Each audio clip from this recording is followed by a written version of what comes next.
Hello, welcome to Scary Thoughts, Horror, Philosophy, Culture. I'm Mark Cate.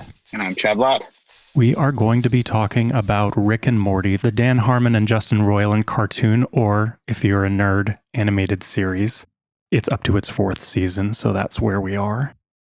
You can write us at whatthe@scarythoughts.org. Little caveat before we go forward. I'd like to apologize for the audio quality while we are recording remotely over Zoom due to COVID. Also, kind of new, we are now on Spotify. So if that is your preferred listening platform, we are over there now. And do we have anything to plug, Chad? I mean, we're the most important podcast on Spotify. So, clearly, I don't know why there hasn't been any news. It's all been dedicated to Joe Rogan's Spotify experience, but, we'll Good take for it, him. I guess. Yeah. But do we have any maybe merch to plug? Oh, yeah. So if you go into our Instagram page and the link, there is a option to buy t-shirts that have our logo on it, which is great because we didn't want to be in the business of having merchandise and shipping shit ourselves. We use one of those drop shipping service. So far they do not have anything 2XL and higher because they're out of those sizes. So I'm looking around to see if there's like another t-shirt company that might have some of that, but I looked at another one and they seem to be in a similar boat. I guess it has something to do with like all the Chinese trade routes being shut down through COVID. So like a lot of these companies don't have sizes, but we might add on a mug or something if people are interested in that. If you have specific requests of some amazing type of merch that we should be putting out there, let us know. Be curious to what you think, and maybe we'll make it happen. We do have pins happening, right? How long is that going to be? Yeah. There's I emailed those guys the other day trying to see if they would basically make an edit to our image, and they have not returned my email so far. So possibly pins in the future, hopefully pins in the future.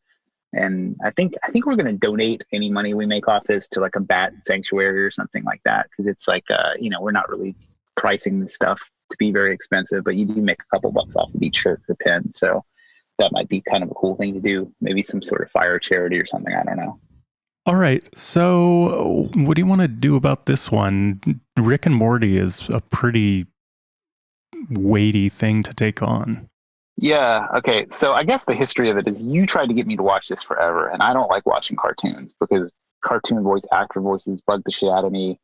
And there's just something like, we always talk about premium mediocrity. Like so many people are super fans of cartoons that just, to me, just don't seem that great. And I just based on the animation style of this, I was just not into it. And I resisted for a really, really long time. And I watched the first episode and was just not sold. Like all pilot episodes, you don't really know the personality of the character. There's no arc. So it seemed very off-putting to me. And then like a year or two passed. And recently I was like, you know what? I'll just give this a chance. Because I think I watched like one of those wisecrack YouTube essays about Rick and Morty and nihilism. Yeah. And the show, I was like, this seems kind of interesting. And then there's nothing that we're going to do in this episode that is not probably better covered by their podcast completely dedicated to the show, Right. which I haven't listened to, but they have a podcast that's episode by episode breakdown called The Squanch.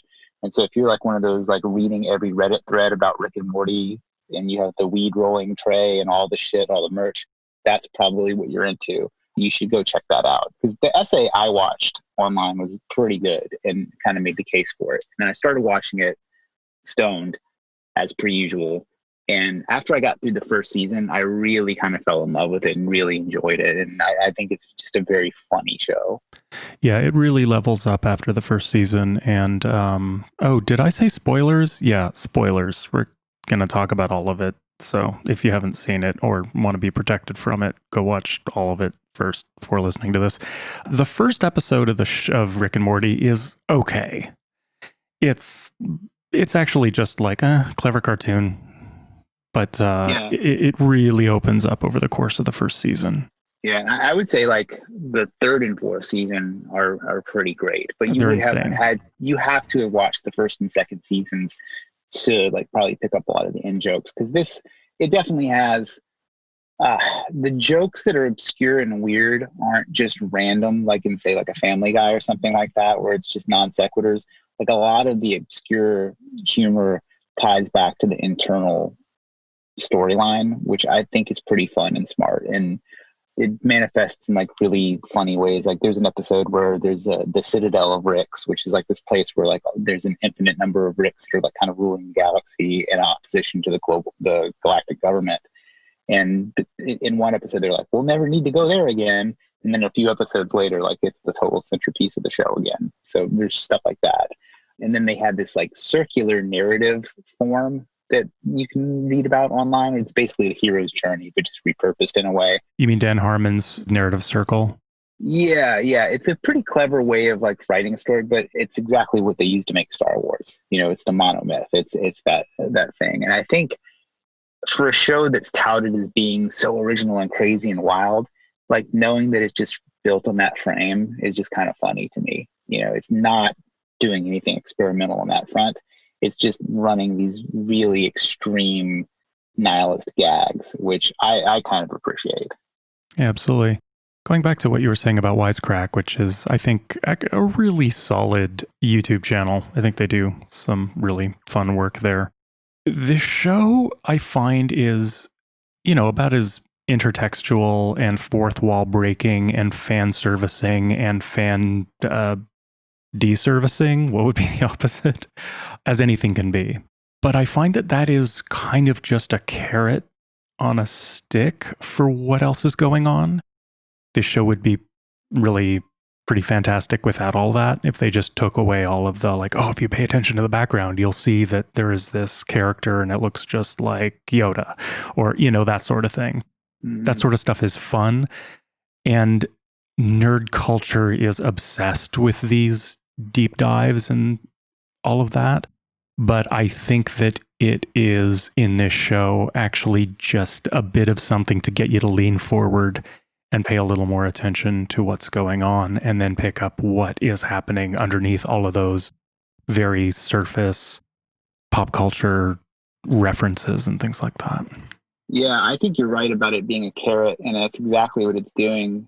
I would also add, though, that I think it is playing with some sort of like evolutionary need of humans to like make meaning in complex stories. I think that same desire that mobilizes somebody to read pages and pages of Rick and Morty fan theories is the same urge that creates something like a QAnon or a 9/11 truther movement. Like I think that it's really using this mechanism of meaning making that I think is just obviously there, but not very well understood by people. Like, I mean, I don't quite understand it. Like how, when you're watching like a hero's journey tale, how do you still find any sort of originality in that? But you do, it's like how you tell the story is more important than the story itself. But yeah, I think it rewards the weird, obsessive, pattern-seeking nerd portion of America. Yeah. And also, there is an episode in the 4th season, I think it might be the second last episode of season 4 or something, the one with the train.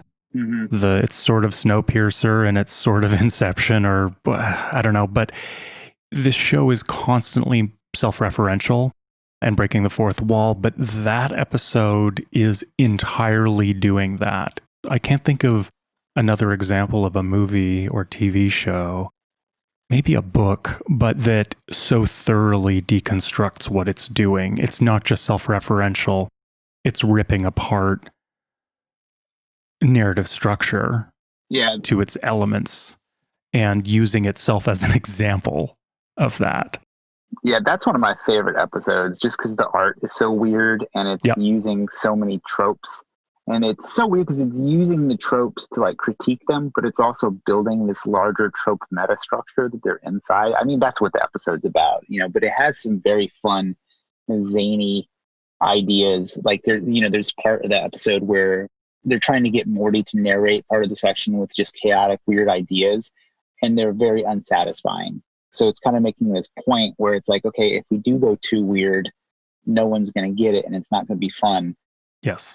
And then it also, that episode really has a very hardcore, like corporate feminist critique. Like when it's talking about the fact, like it basically sets up its own Bechdel test passing and then passes it really poorly, but also effectively. I like that shit Yep. is super funny. And like, I can't imagine there's more than 1,000 people in America who understand that joke. Right. And then I'm sure probably of those 1,000 people, like 10 of them liked it. you know? Yeah. Yeah, for sure. Yeah. Um, what do you make of what this show, like why this show now? Is it merely another evolution from Simpsons to Family Guy to this? How much more sort of cynical postmodern can a cartoon be? Or is there something that's been happening in the last, 5 years or so, that's laid the groundwork culturally for what this show is satisfying? I guess in parallel, I'm thinking about when we talk about horror films and we talk about the collective dread that a zombie movie is referring to, or Amityville Horror is reflective of the time it was made. I'm kind of stumped as to how this show was reflecting the moment it's in, other than that this has just sort of been in the air and it's just a very good example of it. I mean, it definitely has a gags over principles order. Like, what's the principle of the show? That's, I think Rick says it once or twice. There is no meaning. You make of it what you can. Eventually, you're just going to get thrown off of it. I mean, that is basically like baseline pessimistic philosophy, and then it's really like in the whole like Schopenhauer tradition of like, well, you can either laugh at that or fucking go crazy and be sad and be like an H.P. Lovecraft type dude. And I think given the choice between being some sad fuck or trying to become this intertransdimensional god, like you would definitely want to go for that. But it has the kind of like old school Buddhism thing, which is like no matter how much power you get, you're still going to be unhappy. And where you go from that, I don't know, man. Like, I think the modern problem right now, it's like, do you back into some sort of old school meaning? That seems pretty stupid. Like people who are trying to bring back Christian values to America, like that's that urge. And it seems, like, where that went. Or the people who are trying to bring back Marxism, like that's an old religion too, but like this doesn't, like this show ends up where Zizek does, which is like, well, I don't know. Somebody younger and smarter is probably going to have to figure it out. Like, so I think it sort of ends in a way. Like it doesn't offer any examples, but it is very funny, which maybe that's enough.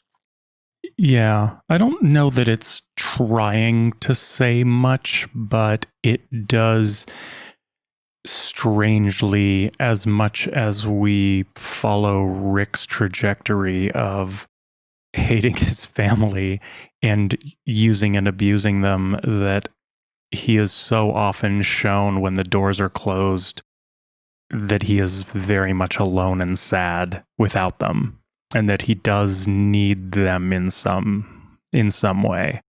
So even this god, this egomaniac, this narcissist, actually, when his daughter rejects him, he kind of shuts down and doesn't know what to do with himself, at least in his old age. You get the feeling that he didn't give a fuck for most of his life, but maybe now that he's old, he actually is finding meaning in having had a daughter at some point. It's almost the same arc of people who get older. Like when I go back to visit my family, I really enjoy just dumb shit, like going to see a Little League game with my nephew. Yeah. I enjoy that.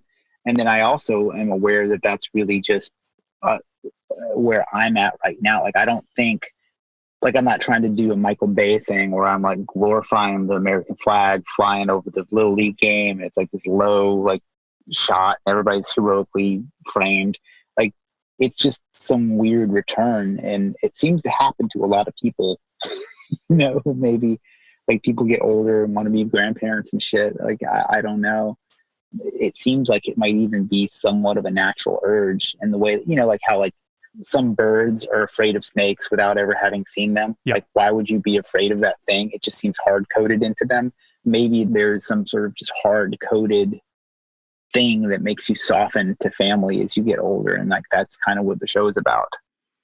Yeah, that makes sense. Because he's literally done everything else, like everything he could possibly. I mean, he fucks a planet, like how much more, it doesn't get much more extreme than that. or his like war with the president of the United States. Like that shit is hilarious. Um, Amazing. yeah, I mean, one of the things that's so great about the show is it has this like undulation. They always say classic Rick and Morty adventure. You know, like it's like they're going back to a fan favorite, and then they do the interdimensional cable episodes. Like there's always this return to like really fun stuff, and they have a very good flow of philosophical episodes and just silly episodes. Yes. I think it's a very well, like as the show goes on, it's really well balanced. I was just thinking of another thing, going back to the way in which it lacks structure and is a sort of spill off from Simpsons and Family Guy and other live action shows. When Family Guy does these non sequiturs, they make no sense and you're just along for the ride. But what is interesting about Rick and Morty is that it's coded into the structure of the show that non sequiturs always make sense. There's no outside of a show that is about interdimensional transportation when there is this constant reference to all possible variations of the universe, that anything that happens, it's sort of got these built-in excuses for the jokes. You know, so people can die, and if they come back, well, that makes perfect sense. If someone acts out of character, well, we're just in another universe. Anything that happens has an excuse built into it. And I think that's part of the fun and part of the flow. And that's very different from a show that just has non sequiturs. Just like something crazy happens, but this show, something crazy happens, and it has as much kind of, in a way, it has as much importance as anything else. And I think that's kind of connected to Rick Sanchez as a god who's actually incredibly petty and thinks farts are funny. You know, that everything is just sort of horizontalized for him. He's constantly reiterating this incredibly nihilist position that nothing matters, and obviously things do matter to him, but there's a way in which he's randomly petty and randomly thinks stupid shit is funny and fights wars and avoids wars and destroys an entire planet and doesn't think about it. And yeah, the don't think about it thing is one of my favorite things in the show. Like when they're faced with these like elements of cosmic horror, you know, you can be all super into like how Lovecraft Country like shows how a different person might or a different culture might think of cosmic horror versus the standard Lovecraftian like white scientist. But the real answer is to just not think about it. And so you sort of bypass the cosmic terror, which is kind of what they talk about in Ernst Becker's denial of death, is that that's what you do, is you don't think of this cosmic horror of your death. So like that's another little element in the show that I think is so funny, is how it deals with death. Like there's so much violence and gratuitous death, and so many like side characters die in these horrible ways, and they're often very, very terrifying. Like the Secret Service agent in the Oval Office when Rick says, "Don't touch me, you'll die," and then there's nothing beyond, it's just blackness, and then he touches him and dies. And that's it. You're like, man, what a heavy moment. Yes, or he needs a fake Jerry to speak to Beth for like 30 seconds, so he cultures some of Jerry's DNA, grows a head, it talks for a few minutes, and then he just melts the head. Yeah. Like he actually creates a human life just to like lie to Beth for 2 seconds. Yeah. To me, the most interesting question about the whole show is he a god or is he not a god? You know, and the manner in which he's become a god is it's very unclear like where the portal gun sort of comes from, but the portal gun seems to be the mechanism by which he's attained this immortality. And you see a scene where they at least make lip service to how it was invented, even though it ends up not being how it was invented. But at some point, this thing must have been invented. And so it's like, okay, well, can people just become gods? Because he's functionally immortal, you know, especially in the episode where he's like constantly reincarnating into different universes and different fascist bodies, which to me that's one of the funniest episodes too. Totally. I mean, there's so many really good episodes, but if he can't die, he can do whatever he wants. I mean, that's pretty much a god, you know? Yeah. But also because I was reading this Buddhist book, I was thinking about how, like, you know, Buddha doesn't move on because he wants everybody else to be enlightened. It seems like the altruistic move for a character like Rick would be to like not move on to immortality until everyone had infinite lives and infinite dimensions to play with. But he realized that the chaos of that would be completely untenable for the universe. Like, Yeah. so it's like, okay, well, that hard line of altruistic immortality just isn't available. So then it's like, okay, well, is godhood and the universe just inherently hierarchical? Like, that's a weird thing to think about too. Yeah. Well, it also speaks a lot to power. Have you been watching The Boys, or did you ever read the graphic novel? I'm a huge fan of it. Like, I think that show is great. I think The Boys, the 2 seasons that we have now, are better than the entirety of the Marvel Cinematic Universe. Fuck, I'm so glad you said that. Oh, 100% true. It is the most scathing criticism of America I think I've ever seen. and and I traffic in those. So, but yeah, I think that one thing that Rick and Morty is bringing up that parallels with The Boys, and it definitely has something to do with where we are, is, we live in this time when even Superman movies are like dark and brooding, and somehow that's, which is stupid. But The Boys, really, one of the things that's happening in it is, if you have a Superman, he would be a sociopath. There would be no reason for him to not. I don't know where he came from or how it started, but if you are invincible, why would you give a shit about other people? Like, I mean, that's not how I feel, but intellectually, I feel like that's what I know.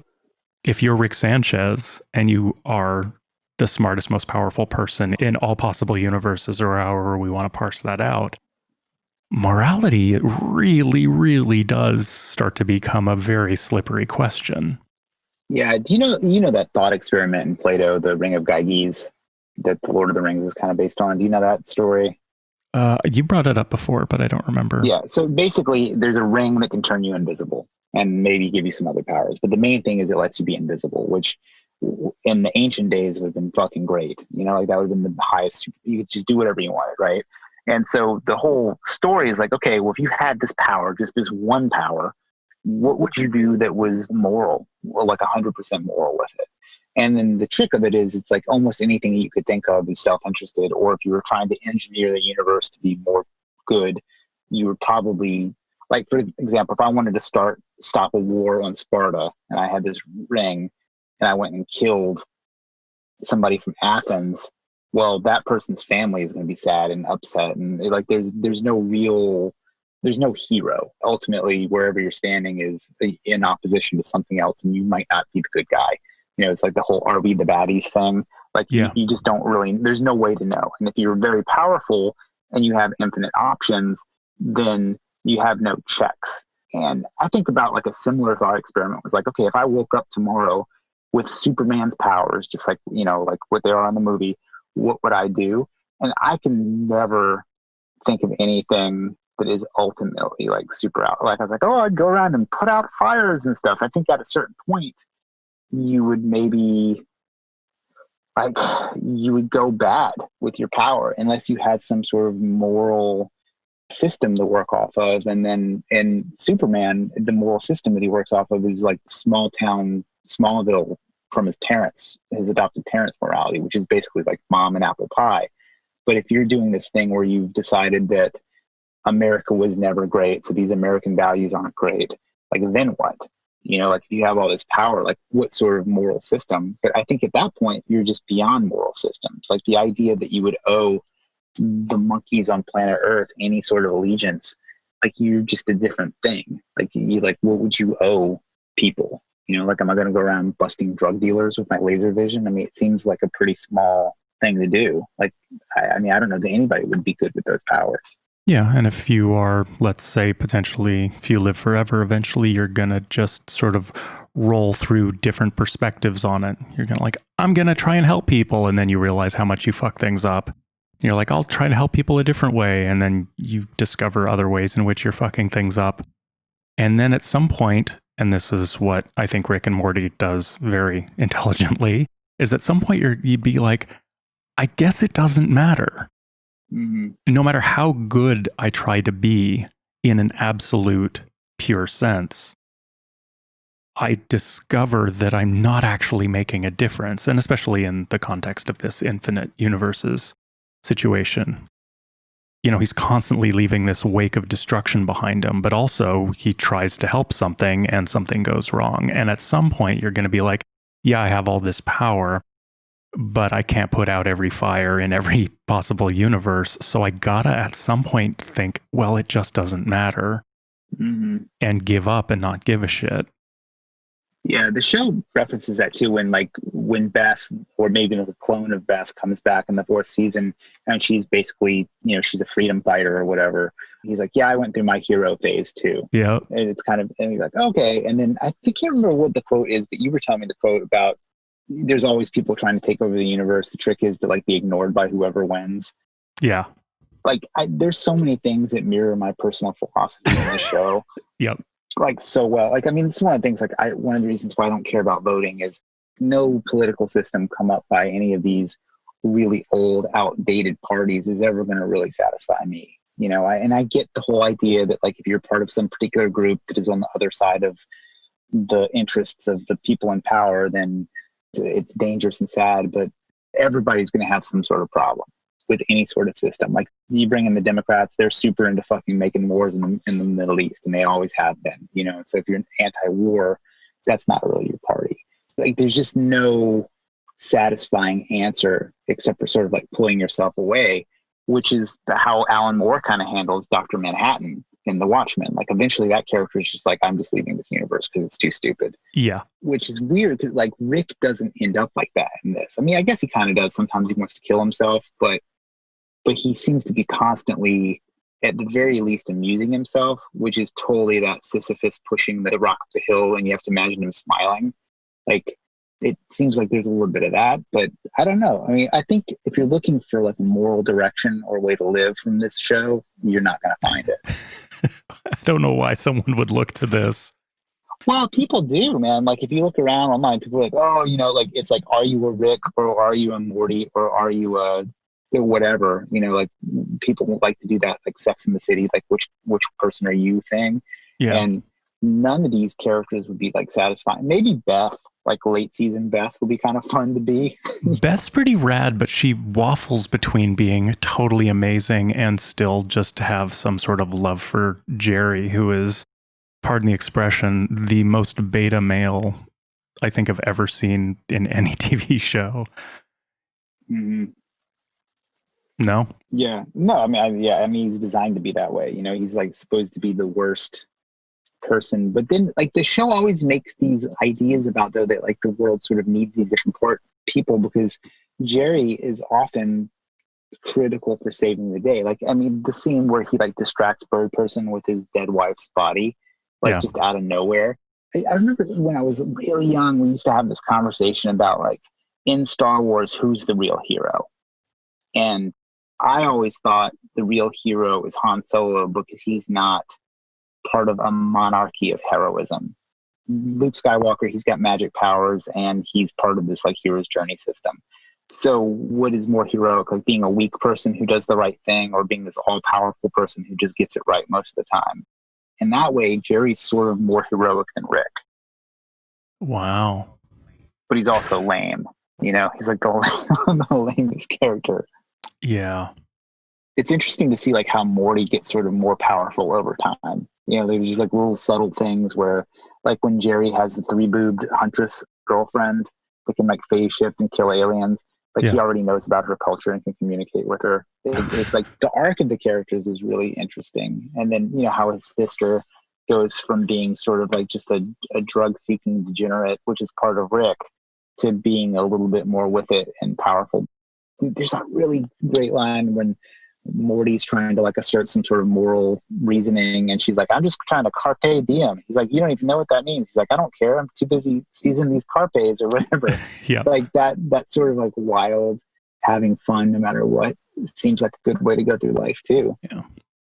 It's also funny to think about these characters as having arcs, because we can also think of the Summer from the Thunderdome episode, and she just becomes this incredible warrior, but that's not really an arc to her. That's some version of Summer that may or may not exist consistently with the Summer we are most likely following.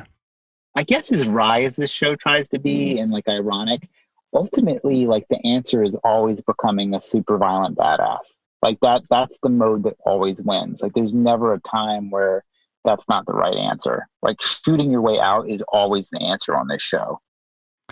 Yeah, it's true. It is a might makes right, and the superiority of intelligence seems to almost always be merely a matter of wielding that intelligence for violence.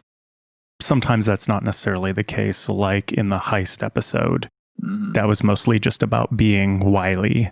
It wasn't about being adept at violence, but Rick is incredibly violent. You know, it's funny, we should be talking about this. Yesterday, I watched two movies, Assassination Nation and the 2019 remake of Black Christmas, and they were both these like feminist films, like very, very aggressively so. And I didn't know that going into either of them. But how pleased you were. Actually, they're real. Well, at first I was like, oh, cool. Feminist horror. I'm down. I'm into this. They're both really bad movies, but part of the issue that each of them had is that they both end with young women wielding violence more adeptly than large athletic men. And that stands in for a feminist victory. And it makes no sense. I mean, you know, obviously they're both these fantasy movies, so whatever. But even they, you know, while we're talking about violence being the solution in Rick and Morty, I was watching these feminist films and it's like, it reifies this idea of like, oh, if you're just more violent, well, that's a feminist success too. It's very peculiar. That's the whole tradition of like isms, right? Like all these, whatever they are, whatever your personal thing that you went to grad school to understand was, it's all about like, well, when we get the gun with unlimited ammunition, things are going to be different. But it's not, because like power is like a generic thing.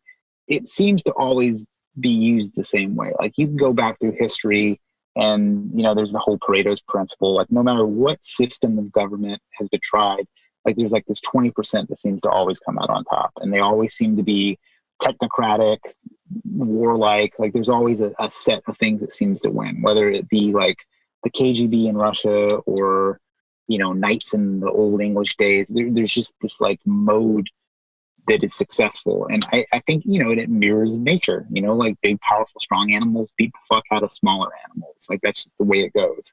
And if your new idea about the universe is just handing the gun to a different person and hoping it will be better, it's not really a new idea. It's not truly revolutionary. But I don't know what an option would be. Probably the only option are these like psychos that get really deep into mushrooms and see the oneness and unity and everything and want to live on like totally cool vegan farms or whatever. I don't know, whatever, you know, these like non-violence modes like seem to be the only real revolutionary thing, but they also don't seem to hold up. You know, like when is like a non-violent civilization ever existed? Well, it depends who you ask. If you ask some people, there are lots of them. There have been lots of them. We just don't seem to have good evidence of any of them. Yeah, I mean, like there's all these people who like point out like this like 13-day period or whatever when there was like Spanish anarchy. Yeah, for sure. Like it works fine when you have the infrastructure of something else to rely on. You know, I was thinking more about when people talk about Native American tribes that were so in tune with nature, not like we are in the modern world. I'm like, were they really, or did they just not have really aggressive agriculture yet? Yeah, and we just read what we want to into that narrative. I mean, that's one of the things, like, all you got to do is go read, like, one really good book about the plains, you know, and understand what happened, like how one slight technological edge turned the Comanches into this, like, completely badass dominant force on the plains for, like, hundreds of years. And the idea that there was, like, a great, noble group of people ever is just totally insane. You know, like, it does not, the evidence does not support it. Well, I mean, to my mind, the evidence is the world is a fucking violent, scary place. And to believe that there is or has been a race of people that are able to live outside of that for more than 10 years is absurd to my mind. It's just, I just don't buy that story. Yeah, I mean, you would have to like completely change the idea of what was successful at like a primate level. You would have to be like, okay, it's really great to not procreate and own things, and like that, people just are not buying that. Like I just think that like your primate DNA is built for war, so it's going to be really difficult to steer that ship in a different direction. I mean, maybe it can happen. Maybe you get to like the Star Trek period. I think that's the deal with Star Trek, is when there's like infinite resources, people don't compete for them anymore. But like, good luck getting the infinite resources. Yeah, we're always coming up with ways in which infinite resources are connected to the current science and is a mere insert a number of years away. Mm-hmm. But I mean, it just seems to me that it's all just scale. It's not about some sort of utopia coming to fruition. It's about aiming for it and getting closer and farther away and closer and farther away. And you just kind of got to do the best you can. Like, violence is a part of life, but the less violence you have in your life, the better. You can't erase violence, but you can create circumstances where it's fucking with you less, potentially. Yeah, I think the most hopeful future is where people just get to a point where they realize that violence is just irritating. Like they don't end up really with more than they wanted because of it. Like, like, oh, like, because I think about this fight I got into a long time ago. Like, I won, but I hit my knee on the ground so hard that it still hurts like 15 years later. So it's like, to me, the lesson of that was like, man, this is stupid. I don't want to do that anymore, because like the pain of it outweighs what I got out of it. Yeah, that reminds me of, a lot of UFC fighters. When they talk about street violence, they're like, yeah, I really just walk away because I'd rather someone was calling me faggot behind my back as I walked away than me destroying the person and then having to go to court. Mm-hmm. Because I will hurt them, Like, actually me winning a fight just seems like a lot of hassle. Yeah. If you had Rick's ray gun and his transdimensional portal gun, what would you do in your first week, do you think? In the first week, God, I don't know. I worry that I would be like Morty with the replay button, and I would just do a bunch of completely useless shit. Like, I have a feeling that that's what I would be like. Yeah, I just rewatched that episode yesterday, the replay button. Yeah, and realizing like you actually just fucked with a lot of people. Yeah, I don't know.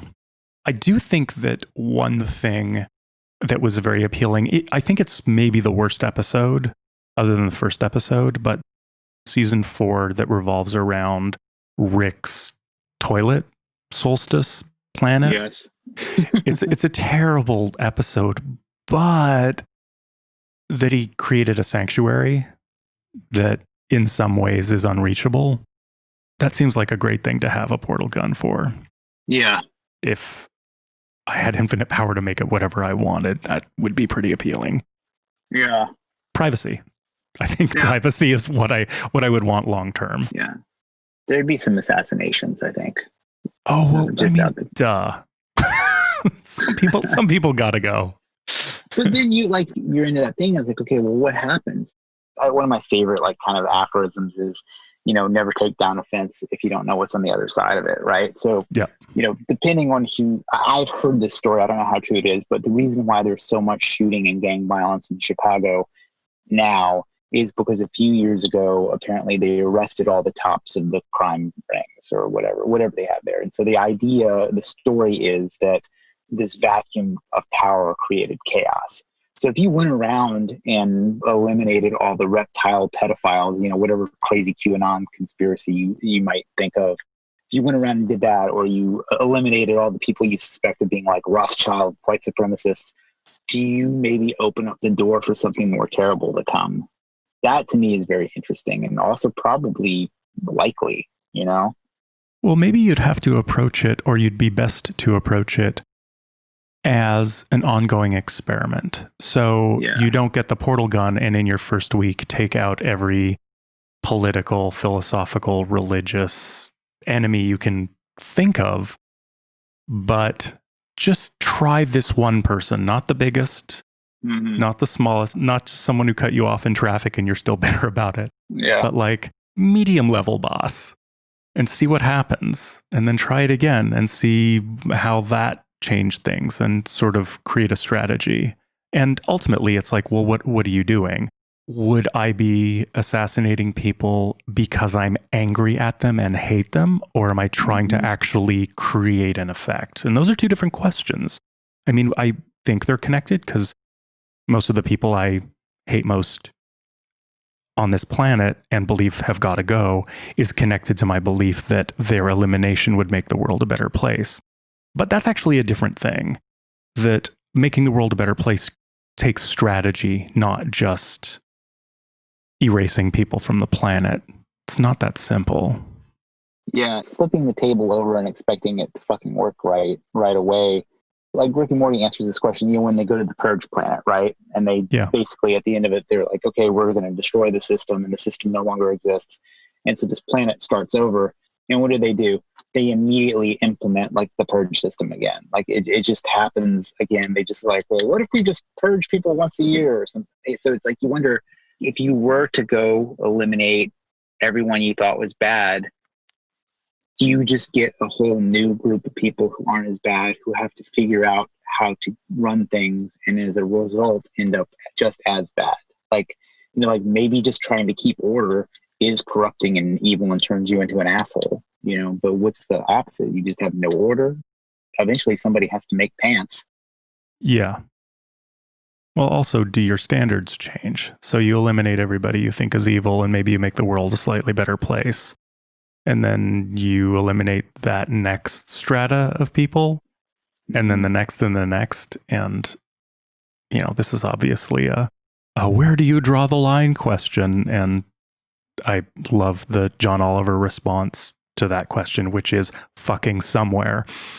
Just because there's the question, where do we stop, doesn't mean that there is no place to stop. But if you are virtually omnipotent, you might not have the insight to stop because you keep seeing things get, according to you, better and better and better, potentially. I don't know. No. It kind of reminds me a little bit too of in the Hitchhiker's Guide, where there's the spaceship full of all the middle managers and people who don't really matter, like hairdressers and people who clean phones and shit. And that spaceship is just sent away from the planet so that there can only be very serious people working on various serious things. And then the whole planet dies because nobody cleaned the phones. And there was a disease that wiped through. Like, I feel like that's like a very viable possibility for trying to like really heavily engineer a society based on your unique idea of what is best. Right. Something just occurred to me, speaking of Hitchhiker's Guide, I just started reading our friend Eric Davis's book, High Weirdness. And I wish I read it sooner. It's so fucking good. You've read the whole thing, right? Yeah, I mean, it's great. I mean, I anyone who's seen me in person recently knows that I will not shut the fuck up about it. Yeah, it's pretty incredible. I recommend it to everybody. And it's actually not what I thought it would be. I thought it would be mostly just anecdotes about Robert Anton Wilson or something like that. But so far, it's a lot about like Latour and Graham Harmon and things like that. But this show seems to be very connected to the weird in the sense that Eric Davis is articulating weird, but with nihilism. Yeah. With a sort of sneering, post-ironic nihilism, which didn't really, as far as I can see, really infect the world of Douglas Adams and Philip K. Dick, etc., etc. Like Dick and Burroughs definitely have like dark moments, but nothing like Rick and Morty. So I read High Weirdness the same week I watched all 4 seasons of Rick and Morty. And I think that like if you were going to do a text and a show together, that's a great combination, because the people Eric Davis covers in that book are sort of trying to answer the same kind of questions. Like, Robert Anton Wilson, he's trying to become a metaphysical god through his methods. You know what I mean? Like it's all that Crowleyan stuff, how like within you there is a god and you just need to access it. And, you know, some people want to be able to like become sex maniac gods, and some people just want to be able to bliss out and escape the world. But it's definitely like the mix of conspiracy and absurdity and potential for violence. Eric Davis calls them currents, you know, but the current of Crowley to Philip K. Dick to Robert Anton Wilson to Terrence McKenna, it's all there in Rick and Morty. Like the use of drugs and even the aliveness of stories, like the idea that the monomyth is probably some sort of mind virus that we've all been infected with, Right. is pretty interesting. And I don't know that he makes that point, but it seems like it's like right there. Yeah. We should have had him on for this episode. Yeah, seriously. You know, I'm just sort of thinking about how all my windows are closed because the state is on fire and the air is not breathable, and the way that people feel so helpless. And I think that has contributed to the rise of the superhero blockbuster. I mean, I think there are a lot of reasons why the superhero blockbuster emerged in the last 20 years, but I think that a lot of it is the same reason why it emerged in the first place, is people want to feel control over their lives, and these are surrogates for having agency in one's own life. You can daydream about having Superman's powers or not taking any shit like Batman or something like that. And Rick ultimately is a superhero, but he reveals that sense of agency that you get with unlimited power is actually a lie. That it's not with great power comes great responsibility. It's more like with great power comes the great realization that great power doesn't fucking matter. That he is a miserable alcoholic who is abusive to his family, even as he needs them.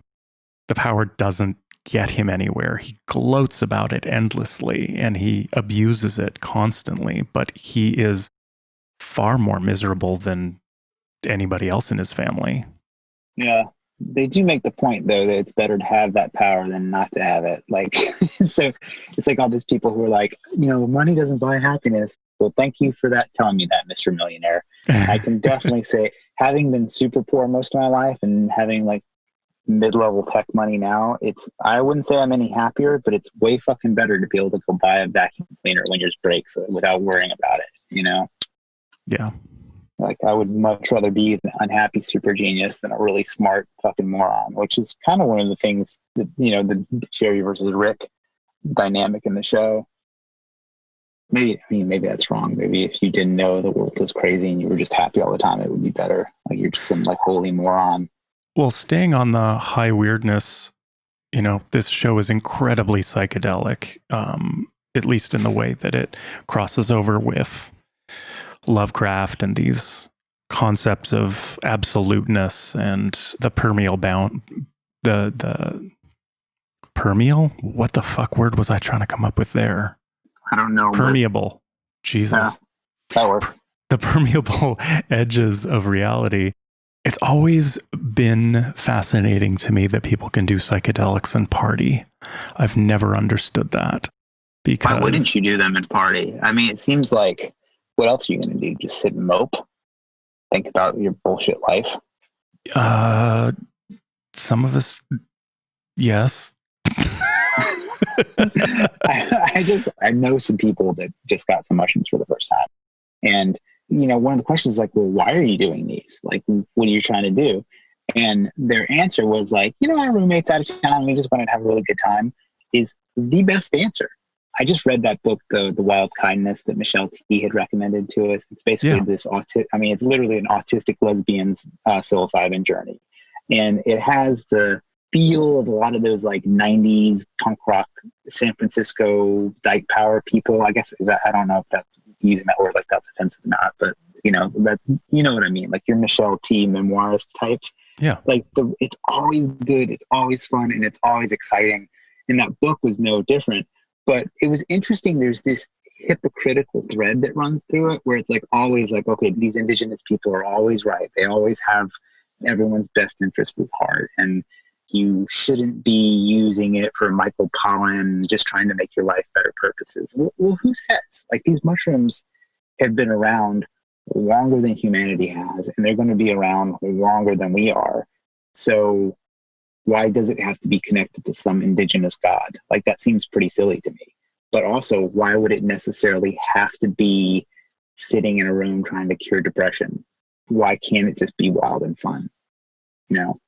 Yeah, fair. I mean, like music, right? You know, like, would you say that, like, there was a highest order more than just having fun that music accomplishes? It can. It can, but if it's not fun, no one will listen. You know what I mean? Like, that's kind of what I'm getting at. Is it the fun aspect of it is like primary? I guess my point about psychedelics is not that people should or should not do whatever the fuck they want with psychedelics. It is my confusion at how someone can take on something like a mushroom trip as like a backdrop for a party. This is entirely about me. That's not. So you don't like the party on them is basically what you're saying. But it's not about liking. I just think opening the gate, opening a portal to a completely different sense of the structure of reality is not, to my mind, it doesn't inspire raving, you know? Yeah, but I mean, like, what's really better than like raving? Like, you have to figure out that there's something like more important. Like, well, nothing's better than raving. So, well, that's kind of like, yeah, it's like, okay, when you talk about an experience, like, I've never really did the full on rave experience. You know, I've never gone dancing on ecstasy or anything like that. So I don't really know, but it seems to be really fun. Like, I know that when I've been drunk enough to go dancing back when I drank, like, those nights were more fun than any reading of any philosophy book I've ever had. absolutely. You know, and you can make the argument that, like, okay, well, understanding philosophy makes you enjoy that stuff more, but I disagree. Like, I don't think that's true. I think the more you get in your head, the harder it is to actually enjoy the simple pleasures in life, like sex with strangers on drugs. And I think that because, you know, these drugs sort of appear naturally in our environment, like, you know, like dolphins eat pufferfish and get high, I think there's something just natural about doing them that when you ascribe meaning to them, it's just sort of irrelevant. It's like, you know, nature doesn't really give a fuck about us in the same way that a bear will just eat you asshole first in the woods without caring about it. I think that needing something more than just fun might be just irrelevant. It might just, you know, like the True Detective thing, like consciousness was a mistake. Maybe thinking that doing shit that's not fun is a mistake. Maybe. Yeah. I've been thinking a lot about, like, you know, the psychedelic culture lately because, you know, one, I went through a period of time where I was taking quite a few mushrooms, and I was really annoyed to find myself running up against the thing that Ram Dass kind of always talked about, which was that, like, eventually as you do these things, they stop being profound. And no matter how much you take, you can only get so high. And then you're sort of always ending up in the same places, which is sort of like what happens in Rick and Morty. Like, he's always going and doing more insane, more challenging shit, but he always kind of ends up back at the same spot. Right. But where he does seem to have fun, where it seems to be different in his character, though, is he's starting to do it with other people. Like, the going on adventures with his family.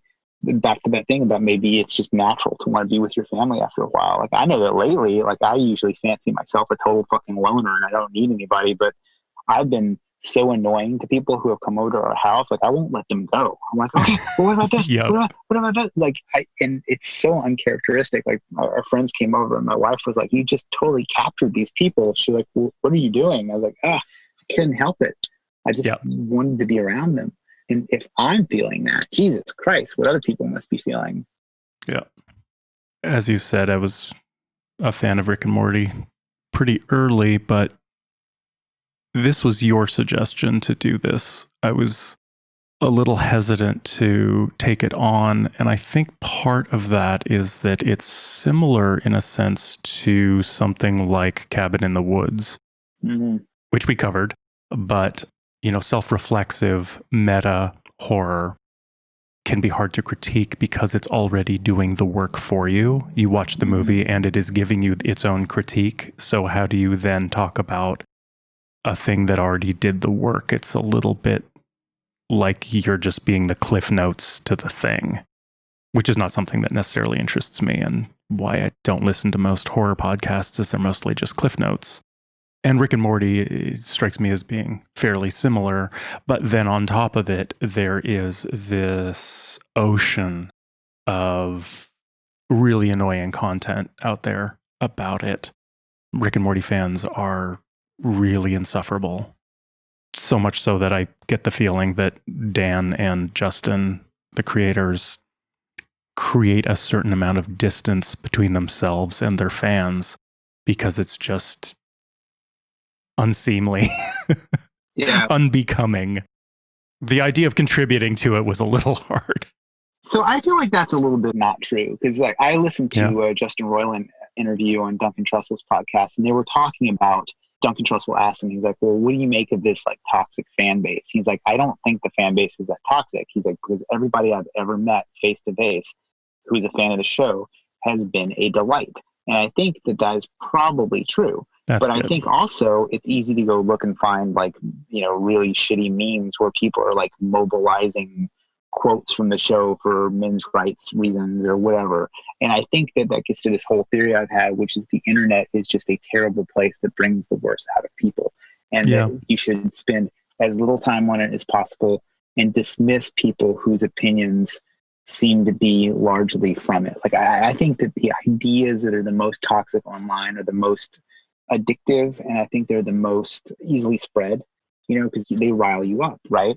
But when you go in the real world, it's just not the case. Like if you went online right now, you would think that there was a coming fucking civil war between people who wear Hawaiian shirts and then people who wear square black glasses and have feminist degrees. Like, but when you go out in the street anywhere, even in Oakland, like a city like this, the number of people who still smile and wave and say hello to you is pretty remarkable, you know? And so I think if there's anything, like the rejection of the internet and what people say about a thing. So you'll read things about like, oh, you know, Rick and Morty is so bad or whatever. And then you read the opinion of it and you're like, this is not my experience having watched this show. The show is really funny, even when it's like making fun of things that I think somebody might, you know, take personally. It's still hitting so many different angles that like, you know, it's making fun of neckbeards and incels just as much as it is making fun of things like the Bechdel test.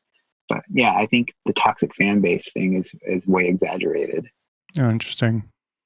Yeah, I deleted my Twitter account and then that felt great. And I noticed my quality of life going up, and then I deleted my Facebook account and I really felt my quality of life go up. That was very palpable. And I've been on Instagram and I like check it 2 or 3 times a day. And recently a bunch of my favorite accounts were just posting just hysterical nonsense, according to me. And that's all that matters. And I found Instagram has generally been far better than a lot of other social media outlets because mobilizing it for terrible comment threads and things like that, it's just not as suited to that sort of thing as Twitter and Facebook. You can do it. It's just not, it doesn't lend itself to trolldom.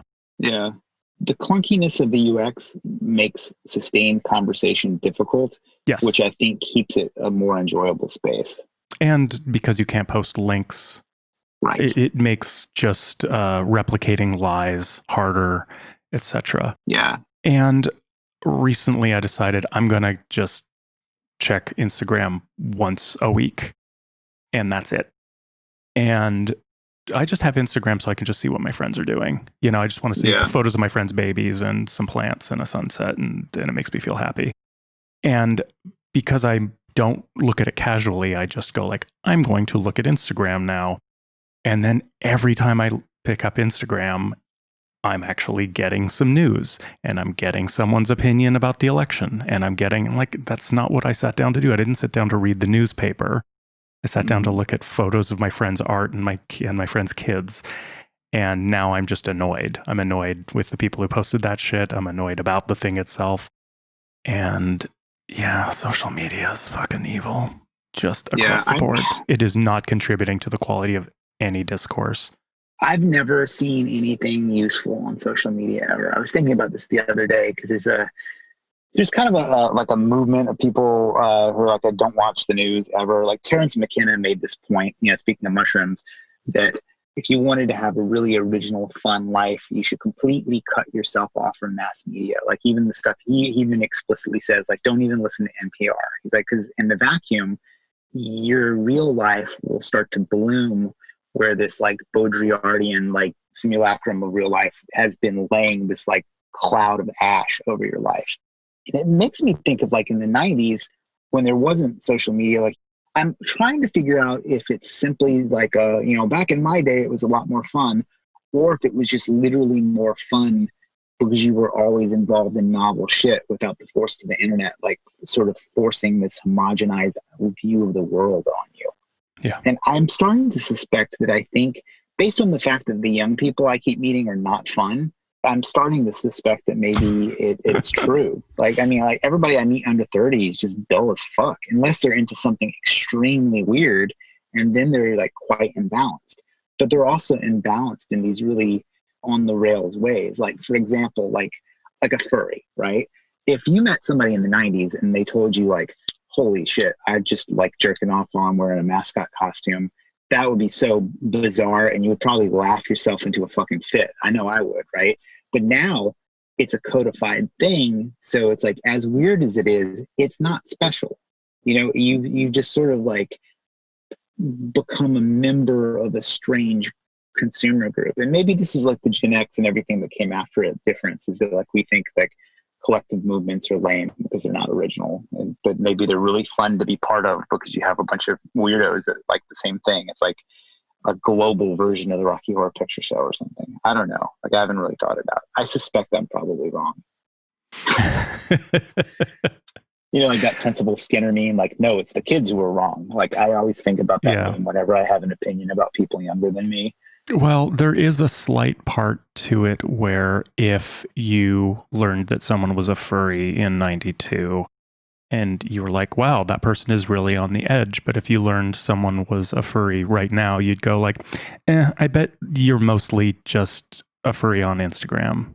Yeah. You have a safe expectation that it is more pose than, and most people are posing. So whatever. I don't fucking know. Yeah. But the way that social media operates is that when someone pronounces some sort of extreme code for themselves, unfortunately, it's usually the case that it mostly just operates for how it works on a two-dimensional plane in social media and not in some sort of deep practice that is internal. It's all, it's very external and very projected.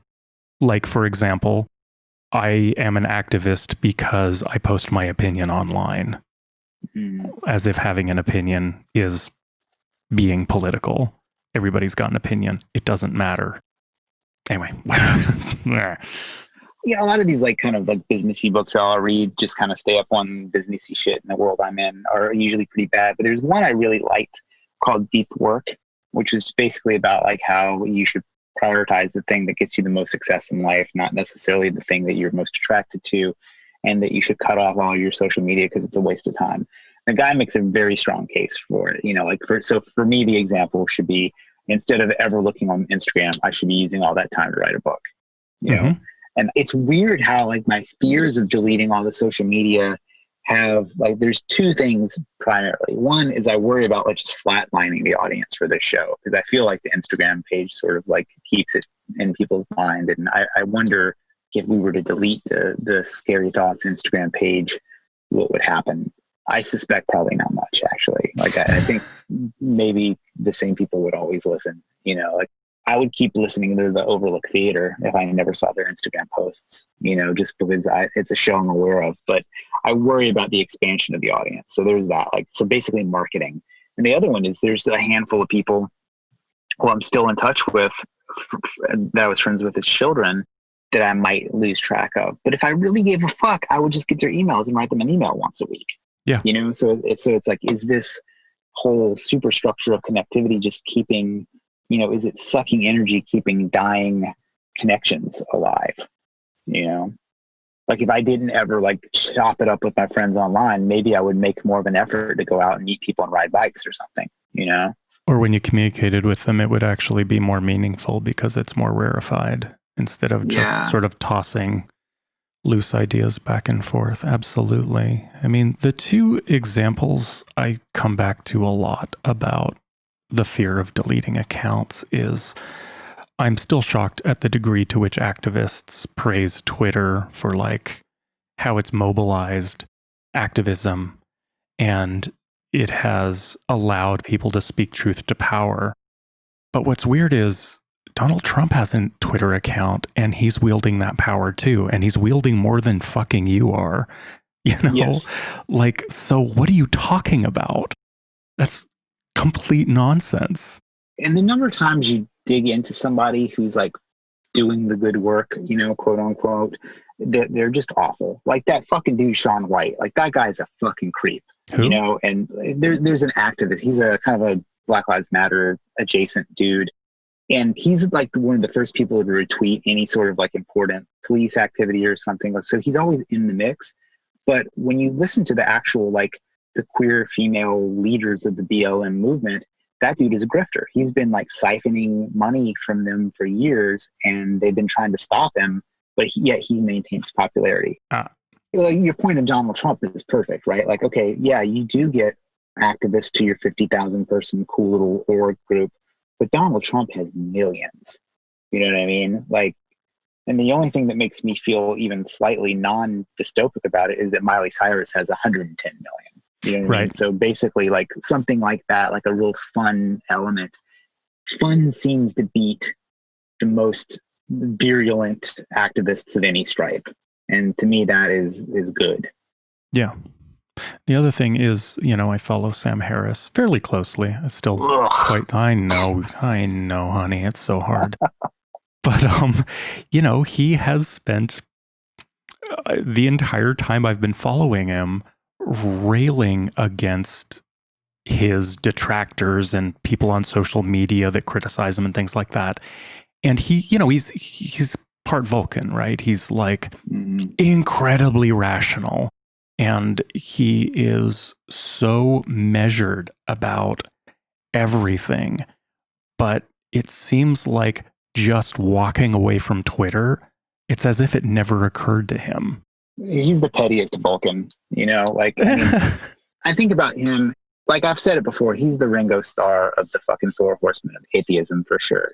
He's the least interesting, is what I mean by that. But he's also like Christopher Hitchens would never give a fuck about the stuff that Harris cares about. You know what I mean? He would simply like every 6 months debate some champion, destroy them, and then go back to drinking.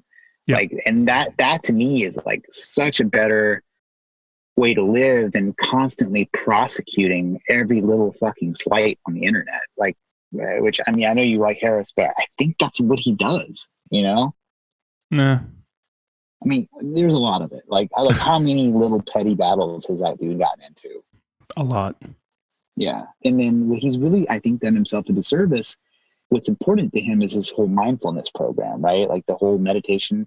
And I know it's popular, but if he had not like gone down this route of like defending himself against every little slight, I think that app would have been much bigger. Like when you look Well, at like I classic, would probably be using it because that is my criticism of it. As much as I like Sam Harris, I can't have him guiding me in a meditation because I'm also hearing that voice that I know can be unbelievably petty.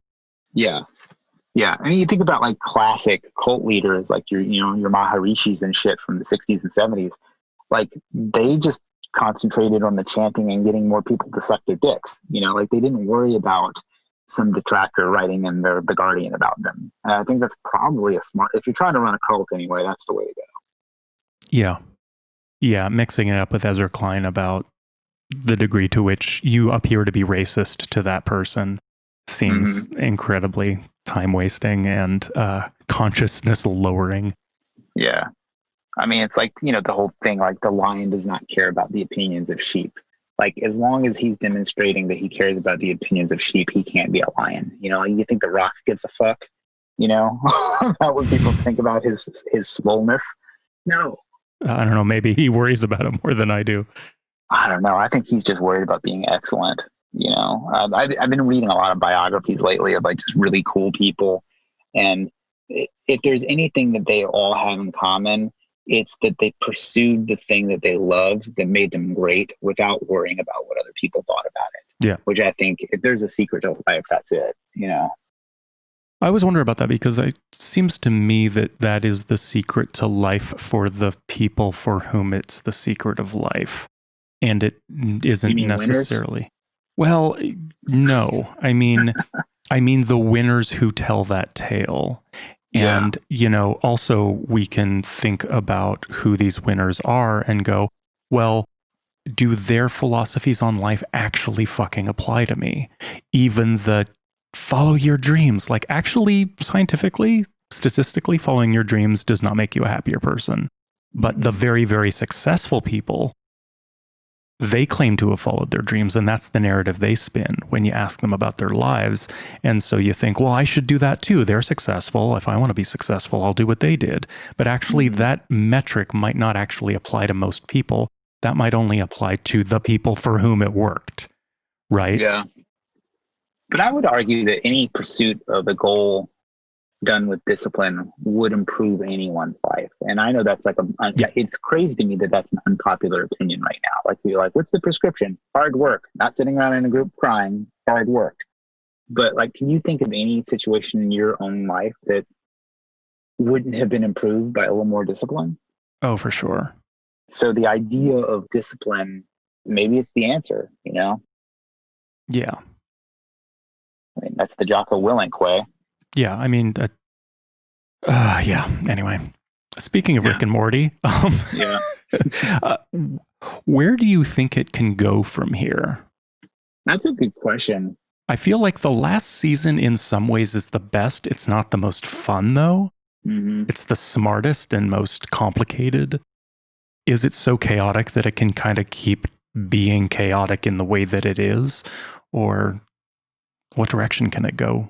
It's tough to say because, like, think about where the season left off. Is you have the two Beths, and probably the most original thing that the show does is decide that no one really cares about if there are two Beths, and the kids are pretty much like two awesome moms. That's great, and I think that is like, think about if people had that view to politics, right? Like, say Trump wasn't terrible and Biden wasn't terrible, and you just had these two people who had like really good ideas for the country. Like, I don't even two know. Obamas. Yeah, like, I mean, two Obamas. Look, I'm fully aware of every single reason why a person who has good reasons to not like the Obama presidency would not like it. Like, there are a gang of them. The idea that it was a scandal-free fucking time is nonsense. Like, they did despicable shit just like every other president. But I've been watching like videos from the Obama. There's a page called the Obama Years or something like that, and it's basically like Michelle Obama introducing the Muppet movie to a bunch of kids, or Obama giving the Medal of Honor to people. It was just better. You know what I mean? Like, so imagine there was a Republican Obama and a Democratic Obama, and then they had slightly different ideas, but they were upholding greatness, which I think, if anything, that's the most presidential president that we've ever had. Like, he seemed the most like a movie president. You know what I mean? Right. But imagine if instead of like trying to destroy each other, we were just like, man, isn't it awesome to have these two really smart people who are trying to do the right thing by us and for us? That would be amazing.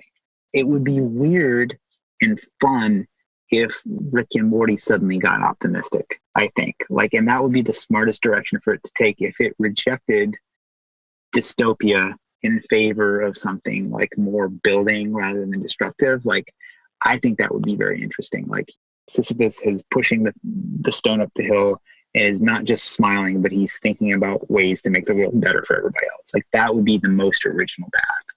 There would be such a backlash from fans. But also, okay, here's the thing about it. Why I think one, I think that would be more than enough reason to do it right there. Yes. Right? Like knowing Dan Harmon and like the interviews that he's given. But also think about the show as a whole. Like, each episode follows the monomyth, right? Like, there's like a Dark Night of the Soul. Like, I think this fourth season, if you look at the Joseph Campbell, Hero of a Thousand Faces, like, programming, this moment of like chaos and darkness where he's going to have to decide which one of his clone daughters to murder is the low moment. It's very Greek, but in the next step is like where they win, and you come up. So it's like, assuming that Rick is the hero of the story, like you can make a case that he's either the hero of the story or he's like the Yoda figure. Like, I don't know, like maybe Morty's the hero. Like that would be an interesting direction to go, I think. But then you also have the whole undercurrent of like, where does the evil Morty come from? Like, and the fan theories are that Morty C-137 is the evil Morty that comes. Right. Yeah. I guess there could also be a version where Rick just destroys the portal gun, destroys all of his science, destroys access to all possible universes, and just hangs out with his family. Oh, well, that's where the simple Rick wafer comes from, right? Delicious. Yeah. God, man, that's one of the smartest arcs in the show is, to me, is where like the revolution that happens just ends up being a product. And that's so what's happening right now, man. Mm-hmm. I mean, it's so, probably nobody in this country is doing better than like people selling BLM bootleg t-shirts, like it's just like the number of like companies that are, I just don't know how you could feel like you're a revolutionary if Taco Bell is tweeting about the same thing you're fighting for. Like it's just weird, right? Yeah. But maybe that's cynicism. Maybe it's actually like that's what winning looks like, is that the corporations are on your side. I mean, wouldn't that be what you thought winning would be? Well, that's the question, right? Is, do you want to become so successful? I have this question with Monique all the time, especially around something like, let's say, feminism, where when you discover young women who don't relate to feminism, not because they've got some sort of objection to second wave feminism or something like that, but they just sort of find themselves to be beyond it. It's like, well, isn't that what you want? When you fight a battle, do you not want to view winning as that the next generation doesn't actually have to give a shit about your struggle? Yeah, it's like, do World War II vets care that the next generation aren't afraid of Nazis? Totally. They did the job to wipe them out. But at the same time, though, you don't want people to have forgotten your sacrifice either. Yeah. Because you went through some bullshit. So yeah, and they always will. Yeah. The VA, first of all. Yeah. But wait, why did I bring that up? Next generation. Well, you were talking about like better people. Fuck. Yeah, I don't know. Or who knows? Fuck. What were we just talking about? Who knows? I don't know. This is a classic Scary Thoughts adventure where we barely talk about the show. Okay, you know what? I'm going to leave this one in. I want our listeners to have a taste of what gets edited out of almost every episode, which is pretty much once or twice every episode, Mark completely loses his train of thought and has no idea what's going on. That happens to me all the time, and I am never high when we record. I did not damage my brain with drugs. I have just always been the person who, in the middle of conversations, has no idea what's going on. Well, what that says to me is you should do more drugs. I might as well, right? I don't know. Because I am like always lit up while doing this. That's exciting. Well, I mean, I haven't really taken that much today, but like a little bit. Well, I always just sort of feel like it takes everything I've got to even sound smart, let alone be smart. So I don't know that I want to put myself at a disadvantage by doing an edible before trying to be clever about horror movies.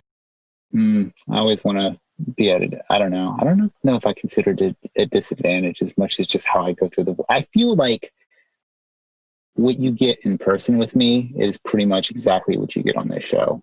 That's true. Yeah. But same thing with you. I don't know. Like I feel like you hold it together. Yeah, you definitely are. You know what it is, though? You're a pro. You're a performer, right? Like, so this is a performance.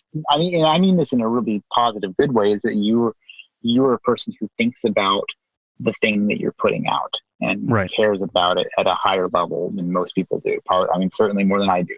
And that's not to say I don't care about it, but like, I think that your training and practice and discipline makes you deal with this in a different way.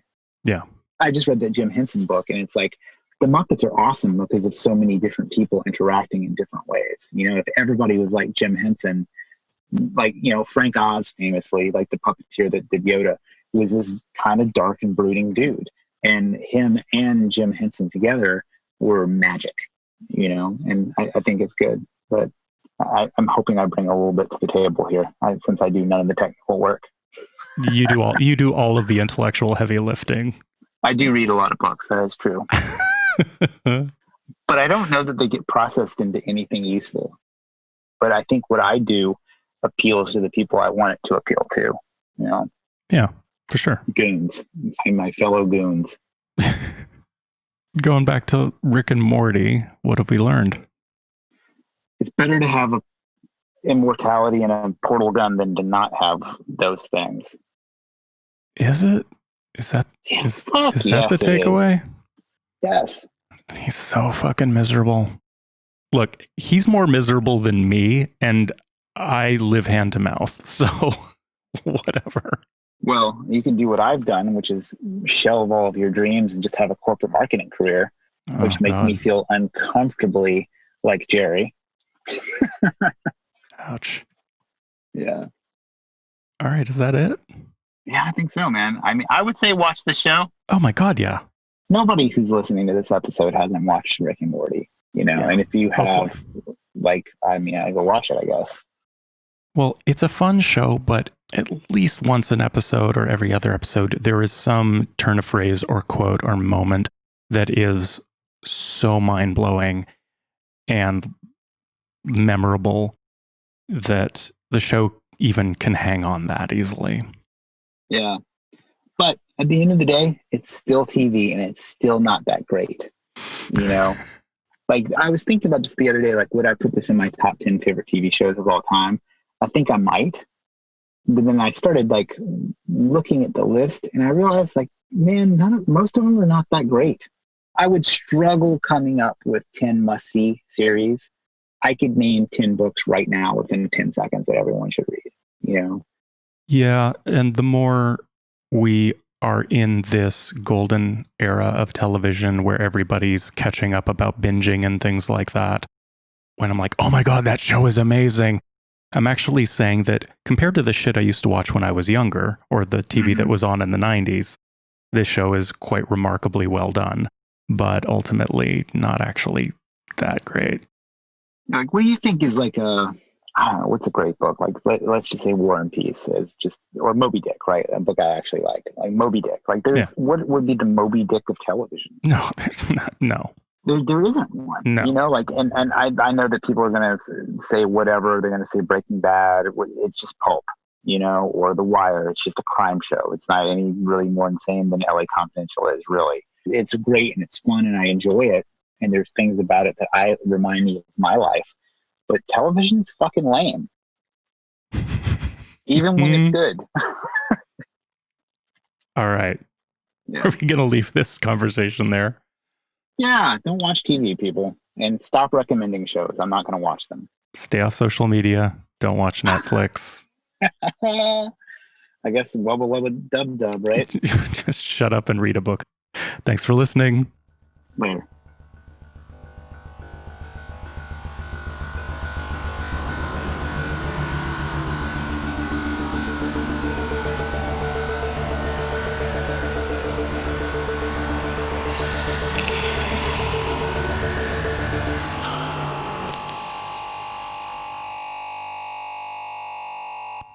Eventually somebody has to make pants.